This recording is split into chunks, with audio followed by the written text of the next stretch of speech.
The snow fell softly outside the windows of Winterfell as Ned Stark stood alone in the crypts, his hand resting against the cold stone of Lyanna's tomb. The flames from his lantern danced across her chiseled face, locked in eternal sadness. His expression was unreadable, not grief, not anger, something colder, something calculating. He remembered the screams of the Tower of Joy, not just the blood-soaked aftermath, but the words Lyanna whispered in his ear as she bled to death on that cursed bed.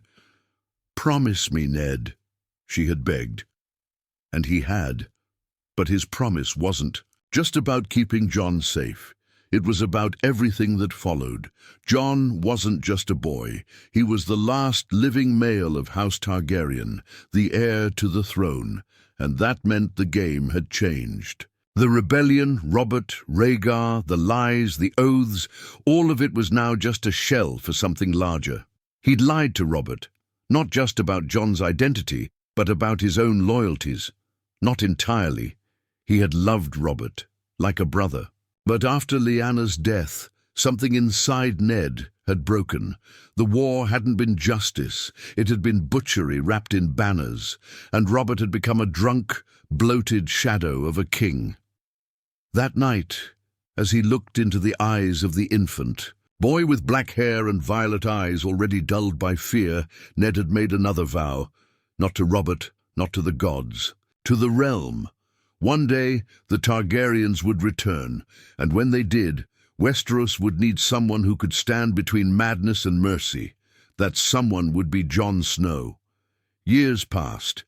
Ned raised Jon with the same stoic love he gave his own children. Maybe more. Every harsh word to him, every cold look, every denial of his name was an armor Ned forged in fire. Not to break the boy, but to sharpen him. In the north, weakness was punished. Honor didn't mean softness. Jon would have to learn the hard way that love was dangerous, especially the kind of love that left people vulnerable. Catelyn never forgave Ned for Jon. And that was by design. She must never know. Even if it tore their marriage apart, the lie had to hold. For Jon's sake. For Lyanna's, for the realm. And so Jon grew, quiet and noble, loyal like a Stark, yet restless, always asking who his mother was, always yearning for more. Ned could have told him once, but the boy wasn't ready, not yet. Then came the letter from King's Landing. Jon Arryn was dead. Ned knew before the Raven had landed what it meant.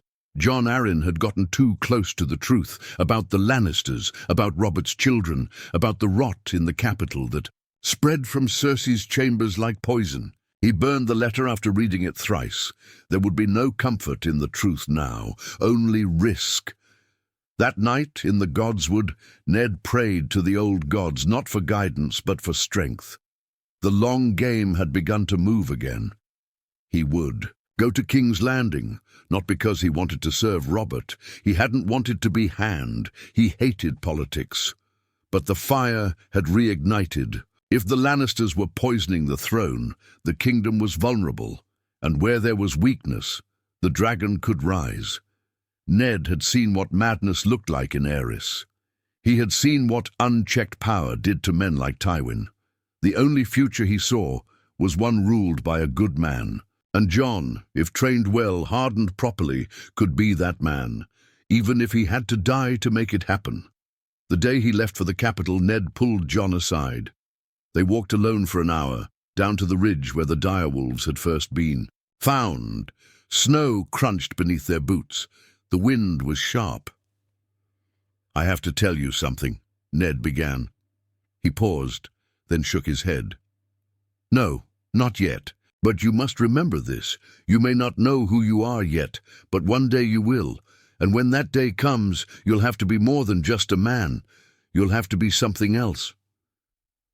Jon looked confused, as always, hurt behind his eyes. "What do you mean, Father?" Ned smiled, softly, sadly. "It means, when the time comes, you'll understand. You have more of the North in you than I ever did." He clasped Jon's shoulder, then turned and walked away. His cloak fluttered behind him like wings made of shadows. That was the last. real conversation they ever had. As the gates of Winterfell closed behind him and the southern road stretched endlessly forward, Ned Stark knew the next time he'd return would be as a corpse or a legend, but either way, the game had already begun. King's Landing smelled like rot. The moment Ned Stark rode through its gates, he could feel the lies crawling over his skin like fleas. Gold and marble adorned the Red Keep, but underneath, it all was a kingdom in decay, one ruled by whispers, poison, and secret smiles behind jeweled masks. Robert's embrace was strong and full of laughter, but Ned could feel the weight in his old friend's arms. It wasn't just the drink, or the years of wasted war. It was a man who knew he no longer ruled the kingdom in anything but name. Cersei Lannister watched them from the steps with eyes like daggers, too knowing, too poised.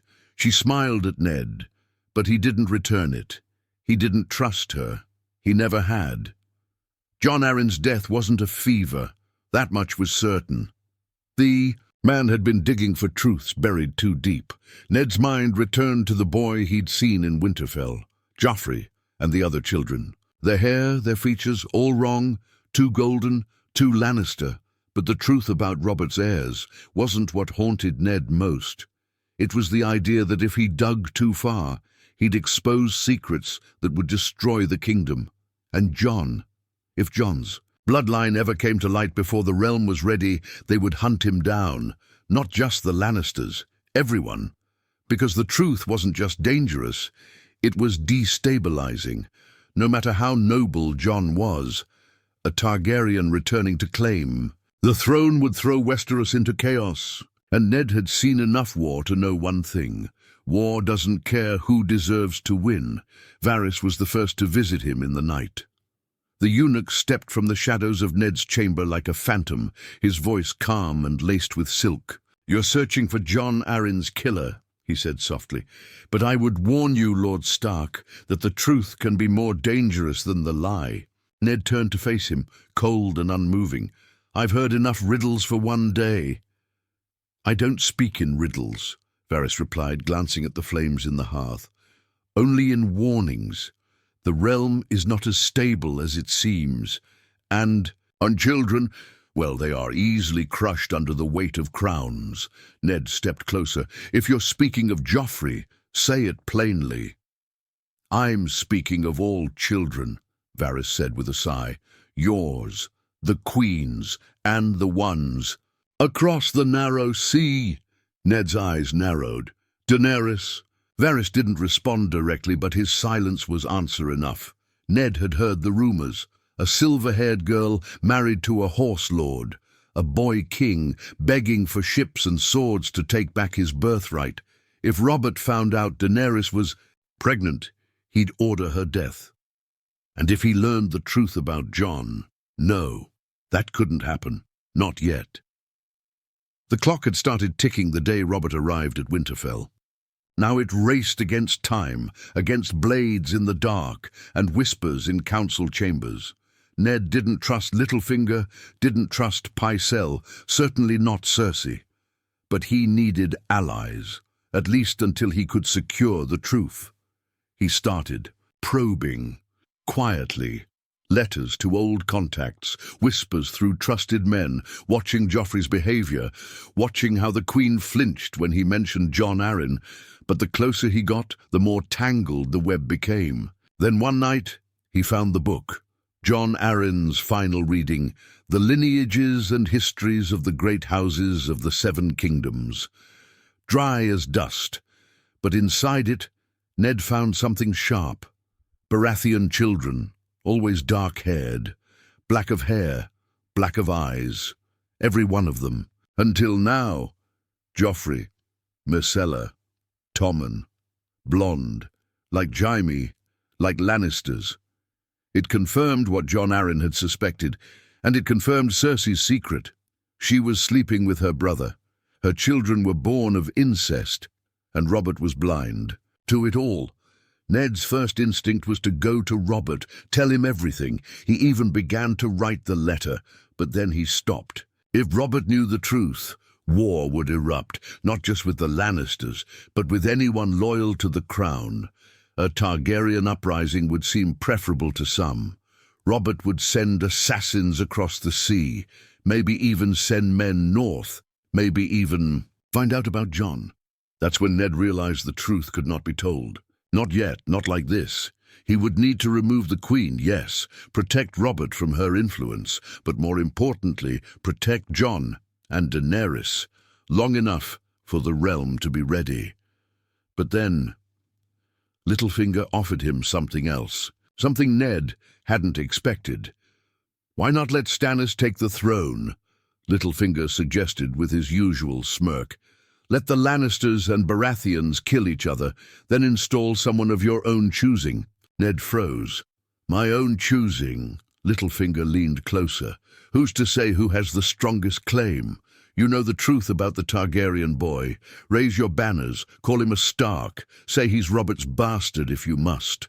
But you, my lord, you could put him on the throne. You could rule in his name." Ned said nothing, but something inside him stirred. He had always wanted peace. But what if peace only came through power? What if the only way to protect Jon was to put him where no one could reach him, on the Iron Throne? The letter never left his desk. Ned sat alone by candlelight, the parchment still damp from where his wine cup had spilled earlier. His hand hovered over the quill, ready to finish his warning to Stannis, to expose the Lannisters, to trigger the next war. But his mind kept drifting back to Jon, back to Lyanna's eyes as she whispered her final breath. "His name is Aegon." The candle sputtered as a cold wind crept through the shutters. He could still hear Littlefinger's words circling in. His head like crows, "You could rule in his name." Ned Stark, the Hand of the King who hated politics, now held the fate of the Seven Kingdoms in his ink-stained fingers. If he told Robert the truth, Cersei would burn. Her children would be butchered, and Jaime would paint the halls red with vengeance. Stannis might march, or Renly, or the Reach. And through it all, Robert would fall deeper into wine and grief, until the crown slid from his fingers like everything else in his life. Or Ned could choose a different path. He could wait, let Robert die, because it was clear he would one way or another, and then move pieces where he needed them, not out of ambition, but out of necessity.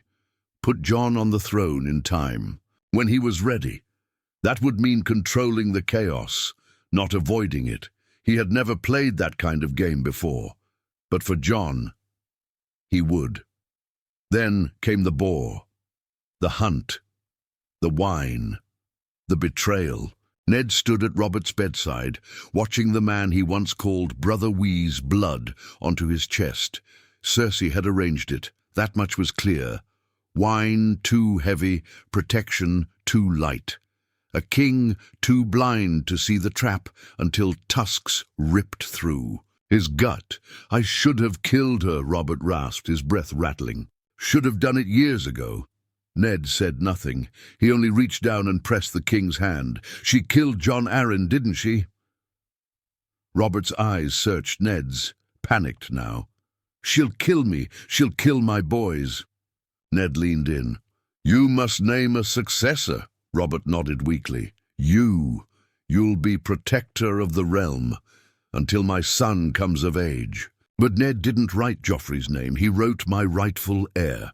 And Robert, too drunk and dying to notice, signed it and let it be done. That was Ned's final move of mercy and his first move of power. He had bought time. But time in King's Landing was always a debt you couldn't afford. Cersei moved quickly. She burned Robert's will, sat Joffrey on the throne, and had the gold cloaks turn against Ned in the throne room. Littlefinger smiled while he betrayed him, whispering, "I did warn you not to trust me," as the blade came to Ned's throat. Ned didn't fight. He didn't beg. He let them take him. This was part of the risk, the trap he had hoped to avoid, but one he was always willing to fall into. If he resisted, there would be war. The North would rise, and Jon would be pulled into something too soon. Robb, green and untested, would ride to avenge him and likely die for it. The chaos would swallow them all. But if Ned submitted, if he appeared broken, he could buy just a little more time. Time for the North to prepare, time for Jon to grow, time for Daenerys, if she lived, to either make herself an ally or prove herself a threat. As he sat, in the black of the dungeons, bruised and bleeding, he thought of Winterfell, of Jon, of how close the endgame had come to beginning. Then came Varys. The spider appeared like mist, slipping between shadows and bars. "They want your head," he whispered. "Joffrey is a boy playing at king, and Cersei is too proud to control him anymore." Ned leaned back against the stone wall. "Then let them take it." "Don't be a fool," Varys hissed. "There is another path." Ned's eyes flickered. "What do you want, eunuch?" "I want peace, as you do. A false confession could spare your daughters, your North, perhaps even your life. Take the black. Go to the wall." Ned shook his head. "There is no peace with that boy on the throne." "Then let him sit there a while longer," Varys replied. "Sometimes fire must be fed before it burns out." That was when Ned understood. Varys knew about Jon, or suspected, and Varys was stalling too. Maybe not for Jon, but for Daenerys. Everyone was playing the long game, and the board was soaked in blood. Ned agreed to confess, not because he believed it would save him. He had long accepted that his death was likely, the only coin left in his purse, but because his death would be a distraction, a spark. Robb would rally the North, but more importantly, he would defend Jon, and not the bastard, but the truth of him, should it ever come out.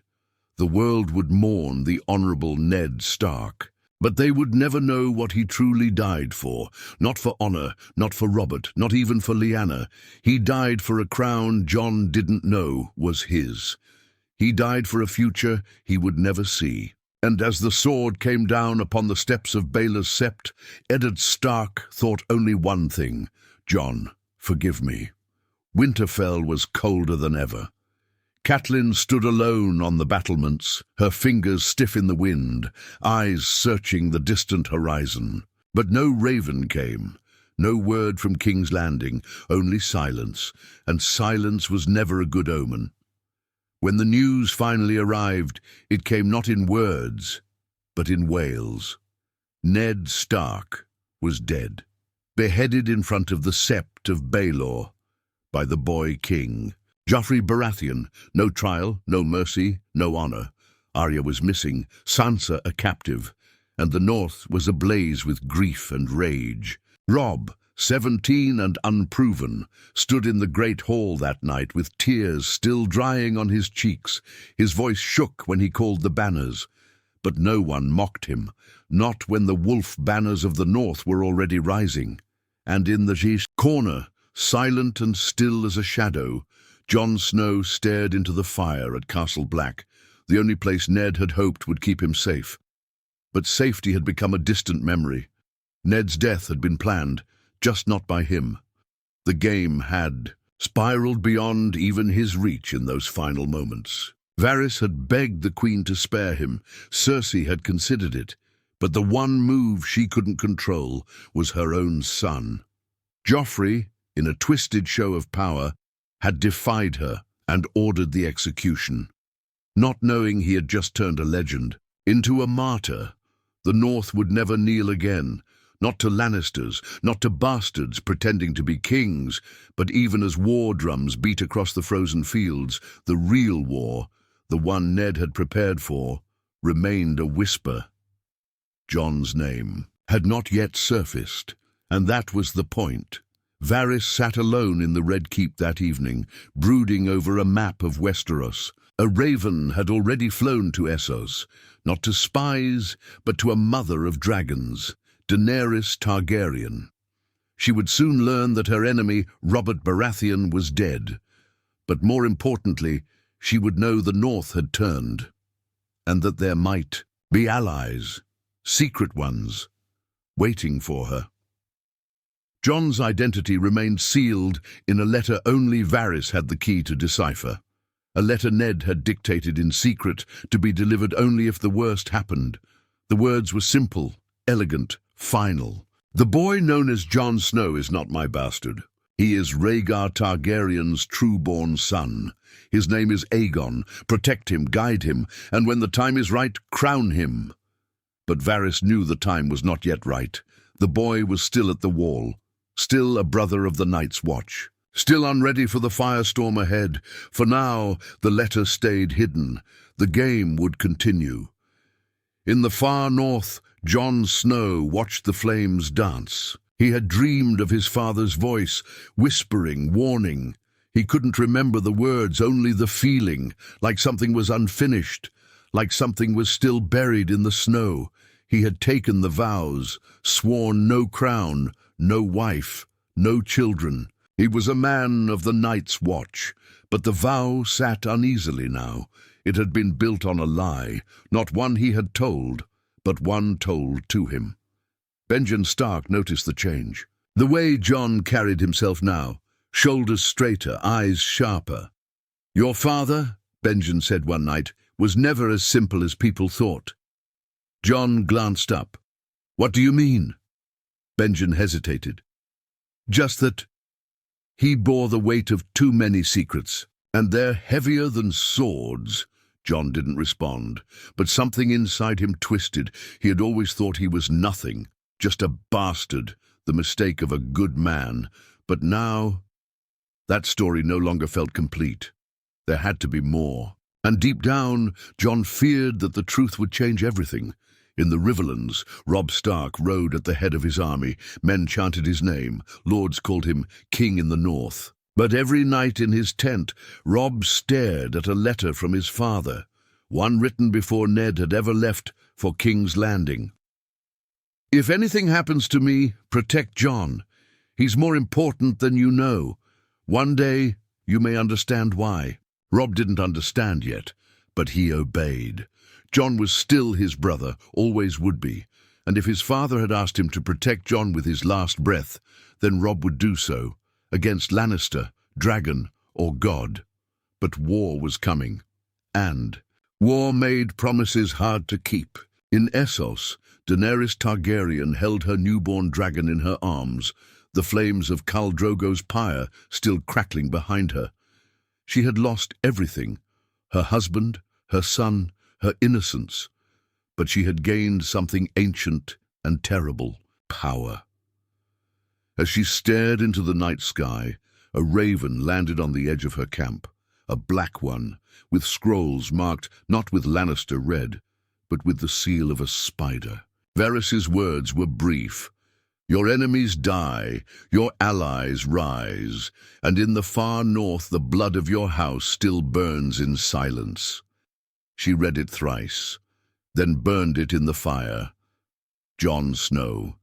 She didn't know the name, not yet, but the seeds had been planted. Her dragons were born, the wolf was dead, and the fire was only just beginning. The wind howled across the wall like a beast in mourning. Jon Snow stood on the ramparts of Castle Black, his cloak whipping behind him, eyes fixed on the horizon. Everything south felt poisoned now. The moment he heard of Lord Stark's death, his father's death, something inside him had broken.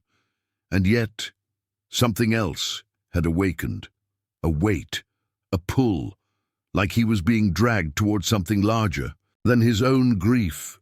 He no longer felt like a bastard. He felt unfinished. Ghost, silent as snow, sat beside him, ears perked, red eyes scanning the darkness. Jon placed his hand on the direwolf's thick fur, but it brought no comfort. The cold outside had begun to match the cold inside him. Uncle Benjen was gone, missing. Ned was gone too, and with them the last threads of family he had ever known. But that night a rider came through the tunnel, a stranger cloaked in black and grey, hood deep over his eyes. He bore no sigil, but he carried a letter, sealed in wax, bearing the direwolf of House Stark. It was from Maester Luwin, written with shaking hands. The letter said Robb was marching. The North had crowned him king. Arya was missing. Sansa, a hostage, And John had been asked to stay where he was, but at the bottom of the letter, in the older ink of another hand, barely visible, were two lines that made John's breath catch. "He is not your father. He was your shield." That night John didn't sleep. Far to the south, in the black heart of King's Landing, Varys moved through the Red Keep like a rat made of whispers. He had eyes everywhere, on Pycelle, on Littlefinger, on Cersei.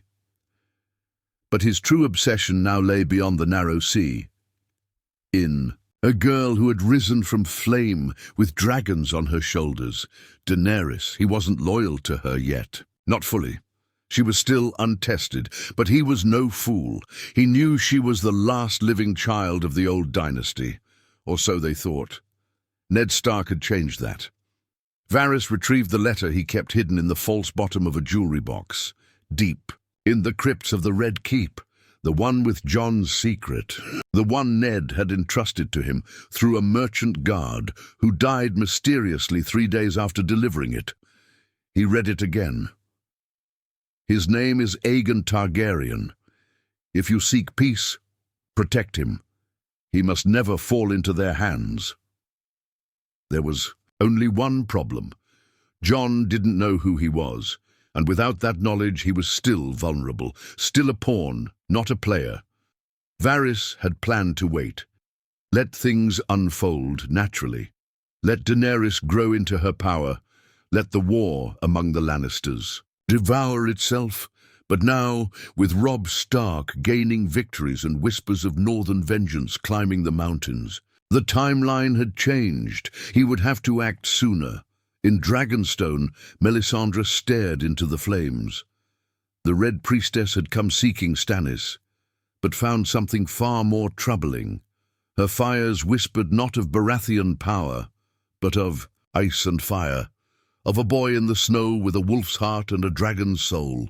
She had seen him already, in dreams, eyes like midnight, a blade of flame and sorrow in his hand. "Aegon," she murmured, "born again in salt and smoke." But not the child she had expected, not Daenerys, not even Stannis. The true prince was at the wall. Jon stood before Lord Commander Mormont. He had packed his sword, his cloak, his honor. He was ready to break his vows, to ride south, to join his brother, to bring justice. "I can't stay here," Jon said, eyes burning. "My family needs me." Mormont didn't shout, didn't threaten. He simply stared at Jon like he'd already seen this coming. "You're needed here, Jon Snow, more than you know." Jon grit his teeth. "I'm not just some bastard anymore." That made the old bear's eyes narrow. "No," Mormont said at last, "you're not." He handed Jon a parchment, cracked and faded, sent by a raven days ago. It bore only 5 words. "Tell the boy he matters." No signature, no name. But Jon recognized the writing. It was the same hand that had signed his birthday letters for years, the same one that had written about honor, duty, and the cost of both. His father's hand, or rather, the man he'd always thought was his father. Jon stood there in silence, suddenly unsure of everything. Who was he? Why had Ned Stark never told him the truth? And why now, of all times, did the truth begin to leak like blood through cracks in old stone? At sea, Daenerys' ship cut through black waves, her dragons circling above like fireborn shadows. She had read a dozen letters by now, most filled with lies, promises of support from Westerosi houses, but one stood out, a single line from a stranger named Varys. "When you reach the shores of Westeros, seek the north. There is fire buried." In the ice, she didn't know what it meant, but she knew this much: she was no longer alone. There was another, someone who shared her blood. And if he still lived, Westeros was about to burn. The snow came earlier that year. Jon stood at the edge of the haunted forest, his breath ghosting out before him in the bitter wind. Ghost paced beside him, restless. It had been weeks since that strange letter arrived, the one with Ned Stark's handwriting. But it wasn't the letter that haunted him. It was what it didn't say. There was no explanation, no history, no real truth, just 5 words. Tell the boy he matters. But why now? Why did the Night's Watch seem to watch him differently? Why did Sam look at him like he held some ancient secret in his bones? Something was wrong. He felt it in his blood, in his dreams, in the way fire had stopped feeling warm and snow had stopped feeling cold. A pull, deep and primal, like the world itself was whispering something he couldn't quite understand. Then came the crow, the one with 3 eyes. Not a real bird, not really, but a dream, a message, an echo in his skull that left him sweating and shaking when he woke in the middle of the night. Know who you are, it croaked. Winter is coming, but so is fire. In the Red Keep, chaos bloomed. Joffrey ruled with cruelty, not cunning. Cersei tried to rein him in, but the boy was uncontrollable. Lords whispered of rebellion, the Riverlands burned, and Tywin Lannister marched slowly toward a war he hadn't yet won. Littlefinger moved through court like a spider in a shattered web, but even he had started to see the cracks. His plans relied on fools and pride, but something far more ancient was moving now. The game he played so well was shifting. Varys remained calm, he always did. But in private he prepared ships, smuggled ravens, readied alliances, because he knew what was coming, and he knew the real war would not be fought with swords alone. Daenerys was sailing west, and Jon Snow, the bastard no one watched closely, was about to learn his true name. Far to the east, Daenerys Targaryen stood on the prow of her ship, Drogon's shadow cast wide behind her. She held the latest letter, tightly, her knuckles pale. It had been sent by a northern Maester, a man who claimed to have served Lord Eddard Stark. It carried no seal, no title, just one sentence. Your nephew lives. She read the name again. Aegon, the boy Lyanna Stark had died for, the one Rhaegar had whispered about in the tent, before the Battle of the Trident, the prince that was promised, and now she understood. Her path was never meant to be alone, but whether this Jon Snow was a brother or a rival, that remained to be seen. She would find him, and they would decide together what came next, or one of them would burn. In the crypts of Winterfell, Robb Stark stood before his father's statue. The war had changed him, hardened his jaw, sharpened his mind, but his heart still carried the weight of his father's final warning: protect Jon. He hadn't told anyone, not even his bannermen. The truth was too dangerous, too powerful.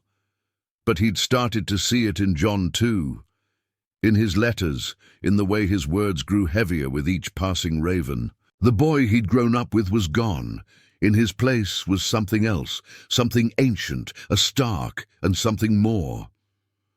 Jon awoke in the dark of the Lord Commander's chamber. He hadn't meant to fall asleep, but the fire had burned low, and the dreams had returned. Visions of dragons circling above, of a burning city, of snow falling over a broken crown, and a name, Aegon. He said it aloud for the first time. It didn't feel like his, not yet, but it fit in a strange, inevitable way, like armor that had been forged for him before he was even born. He didn't know if it made him a king, he didn't know if it made him right, but it made him ready.